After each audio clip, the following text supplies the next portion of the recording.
আপনার মাথা যন্ত্রণা কতদিন থেকে হচ্ছে? 1.5-2 বছর হবে। তাহলে চেক আপ করাতে এত দেরি করলেন কেন? আপনার ব্রেন ক্যান্সার হয়েছে, তাও আবার লাস্ট স্টেজ। এখন আর কিছু করার নেই।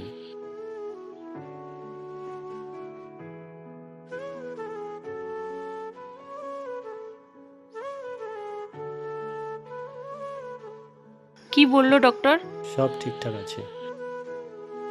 কোনো কাজ পেলি? তোমরা কি চাও আমি কাজ করবো আর তোমরা বসে বসে খাবে? বাবা জীবনে করেছেটা কি? না একটা বাড়ি বানাতে পেরেছে, না আমাকে একটা বাইক কিনে দিয়েছে।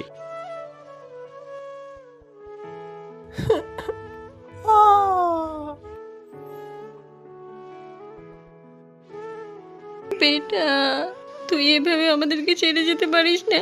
দুঃখ একটাই, তোমাদের জন্য কিছু করে যেতে পারলাম না। আমার মা বাবার খেয়াল রাখিস বন্ধু, তুই ছাড়া যে আর কেউ নেই।